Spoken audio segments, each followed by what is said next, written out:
Halo sobat bola sekalian, perjalanan Persib Bandung untuk mencetak rekor dalam sejarah sepak bola Indonesia berupa hat-trick juara tinggal sedikit lagi, tinggal 7 laga final lagi yang bakal jadi momen penting, krusial, dan sangat menentukan terhadap hasil akhir di akhir musim nanti. Dan tentunya kita tahu 7 laga final tersebut pasti sangat gak mudah. Walaupun kita akui kualitas Persib ada di atas rata-rata klub Liga Indonesia manapun, tapi setiap lawan yang dihadapi Persib juga otomatis selalu punya motivasi yang berkali-kali lipat. Karena bagi mereka pencapaian yang bisa dilakukan saat ini bukanlah juara. Karena kalau bicara tentang juara tentunya udah sangat sulit, kecuali Borneo dan Persija. Melainkan bagi mereka pencapaian yang bisa dilakukan saat ini adalah mengalahkan Persib. Dengan mengalahkan Persib, otomatis bakal menjadi kepuasan tersendiri karena mereka berhasil menaklukkan kekuatan terbaik di Liga Indonesia musim ini, bahkan dalam 2 musim sebelumnya. Ditambah lagi, tantangan Persib di 7 laga final ini bukan hanya lawan, tapi jujur, untuk saat ini udah mulai ada beberapa hal non-teknis yang berpotensi bisa mengganggu fokus maupun konsentrasi skuad Persib saat ini. Dan hal ini nyata, kita gak sembarangan ngomong, tapi hal ini memang saat ini udah terjadi. Maka dari itu, kita di sini bakal bahas tentang gangguan non-teknis yang saat ini dialami Persib Bandung. Apa gangguannya, seberapa berbahaya, dan apa yang harus dilakukan oleh kita maupun Persib untuk bisa tetap fokus di jalur juaranya. Ini penting banget buat kita semua pahami, bukan cuma bobotoh tapi semuanya. Karena jika kita semua bisa paham hal-hal seperti ini, setidaknya kita bisa sedikit membantu menjaga fokus tim kebanggaan kita supaya gak terdistraksi oleh hal non-teknis tersebut. Kalau gitu, bareng gue Zidane Fatoni, langsung aja kita bahas biar gak gitu-gitu doang. Tahu sepak bola.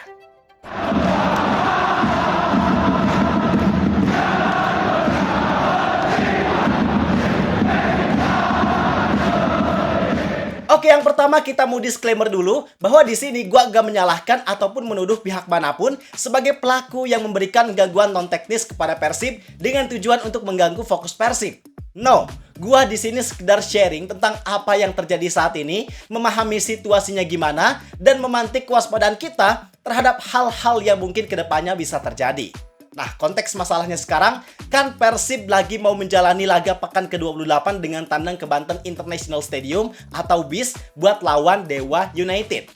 Walaupun musim ini performa Dewa United gak sepenuhnya maksimal, mereka sekarang cuma punya koleksi 40 poin dan bertengger di posisi 8, tapi secara potensi, dengan Dewa United yang di musim kemarin bisa finish sebagai runner-up, dengan komposisi pemain mereka yang secara kualitas sangat oke, ada Taisei Marukawa, Kambuaya, Ivar Yener, Messi Doro, dan lain-lain, maka tentu mereka bisa sangat memberikan perlawanan kepada Persib Bandung.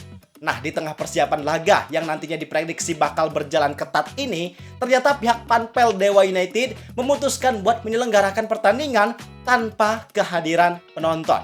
Ini gangguan non-teknis yang pertama buat Persib. Sebenarnya memang kebijakan ini diambil berdasarkan arahan langsung dari Polda Banten yang mereka memberikan arahan tersebut dengan alasan untuk mengantisipasi potensi gangguan keamanan dan memastikan pertandingan berjalan aman serta lancar. Dan kalau kita pikirkan secara logika, alasan tersebut memang masuk akal karena secara geografis, Banten International Stadium ada di daerah Serang, Banten. Dan secara geografis dekat juga ke Jakarta. Bukan maksud gua mendiskriminasi kawan-kawan supporter di Jakarta, tapi memang karena Jakarta merupakan basis fans Jackmania yang merupakan rival dari para bobotoh, alhasil memang dikhawatirkan ada potensi bentrok antar supporter yang mungkin terjadi. Mungkin kalau di area stadion masih bisa diantisipasi atau diamankan sama pihak kepolisian. Tapi kalau di area lain, misal ketika di perjalanan, tentu itu jadi hal yang sulit buat mereka antisipasi. Jadi memang masih bisa diterima lah kalau dari segi keamanan. Tapi setelah gua telusuri, gua baca informasi di artikel Liputan 6, mereka bilang ternyata pertandingan tanpa penonton ini awalnya bukan sepenuhnya pihak Polda Banten yang minta, tapi justru ini adalah permintaan dari manajemen Dewa United. Yang mereka mengklaim penyebabnya adalah Banten International Stadium masih butuh penyesuaian mulai dari lahan parkir, akses jalan, hingga penerangan untuk pertandingan malam hari. Sebenarnya, jujur, alasan tersebut dirasa kurang bisa diterima sepenuhnya. Bisa dibilang agak janggal. Karena selama ini ketika Dewa United main di BIS, nyatanya mereka bisa tetap aja kok menyelenggarakan pertandingan dengan kehadiran penonton di malam hari. Ya, walaupun jumlahnya nggak banyak, tapi at least jumlah tersebut menunjukkan kesiapan bahwa sejatinya bisa kok Dewa United main di BIS dengan kehadiran penonton di malam hari. Adapun jika ada kendala tadi, maka harusnya bisa diakali, misal dengan pembatasan kapasitas dan lain halnya, sesuai dengan kemampuan yang mereka miliki, atau bisa juga dengan koordinasi, setidaknya minta supaya pertandingan dilaksanakan di sore hari. Kan di beberapa laga tertentu yang pertimbangannya keamanan, terkadang bisa kan ada perubahan jam pertandingan. Maka yang gue lihat di sini, sebenarnya situasi ini merupakan hal non-teknis yang merugikan bagi Persib Bandung. Kenapa? Karena dengan mereka yang di mana-mana terbiasa main dengan kehadiran penonton, walaupun ada larangan away tapi tetap aja selalu ada bobotoh yang hadir ke stadion, tentunya situasi ini jadi situasi yang gak ideal dan gak biasa buat Persib. Sedikit banyaknya pasti ada pengaruh ataupun perbedaan dibanding ketika mereka main dengan kehadiran penonton. Karena mereka udah terbiasa main dengan dukungan, tapi sekarang mereka harus main dengan suasana stadion yang hening dan sepi. Maka jelas itu berpotensi bisa punya dampak terhadap performa para pemain di lapangan. Dan hal ini juga diperkuat sama pandangan Boyan Hodak yang dia menilai bahwa situasi ini justru jadi keuntungan buat Dewa United dan kerugian buat Persib Bandung. Jadi bisa dibilang ini adalah kendala non-teknis pertama yang harus siap dihadapi oleh Persib. Kemudian kita bahas kendala non-teknis yang kedua adalah terkait inkonsistensi jadwal alias jadwal yang berubah-ubah. Kalau perubahan jadwal cuma sekali memang masih oke dan masih bisa dimaklumi. Tapi kalau perubahannya lebih dari sekali, ini yang justru aneh dan janggal. Kenapa bisa sampai berkali-kali? Jadi perubahan jadwal ini terjadi untuk laga Persib Bandung versus Arema FC. Yang awalnya laga tersebut bakal dilaksanakan di tanggal 24 April pukul 19.00. Tapi tiba-tiba ada perubahan dari I-League jadi tanggal 24 April tapi jamnya berubah ke jam 15.30. Gua kurang paham alasannya kenapa. Karena gak dijelaskan secara rinci, mungkin karena faktor keamanan dan lain halnya. Tapi yang bikin anehnya, setelah 3 hari berselang dari perubahan tersebut, jadwalnya malah berubah lagi. Yaitu berubahnya kembali lagi ke awal, di tanggal 24 April, jam 19.00. Kayak, hah? Kok bisa sepelin-pelan ini ya I-League? Kalau memang jadwalnya balik lagi ke awal, kenapa mesti ada perubahan gitu loh? Apa urgensi perubahan yang sebelumnya dilakukan? Itu yang jadi anehnya. Dan sekilas perubahan ini mungkin gak banyak berdampak karena terjadi di jauh hari sebelum pertandingan. Bahkan sebelum skuad Persib ngelakuin persiapan lawan Arema. Tapi tetap aja, sedikit banyaknya perubahan ini pasti punya pengaruh buat skuad Persib. Khususnya dalam hal fokus dan konsentrasi mereka. Bisa jadi ketika ada perubahan nih, mainnya jadi jam 15.30. Itu mungkin udah ada beberapa penyesuaian perencanaan yang udah dilakukan sama pihak Persib. Tapi ternyata penyesuaian tersebut gak jadi direalisasikan karena jadwalnya berubah lagi ke awal. Maka inilah yang gua bilang tentang gangguan non-teknis yang dialami skuad Persib Bandung saat ini. Mungkin sebagian dari kalian ada yang punya pemikiran, ah apa sih bang, hal kecil kok malah dibesar-besarin, ya udah sih santai aja. Nah ini, tujuan gua bikin video ini adalah untuk meluruskan pemahaman yang seperti ini.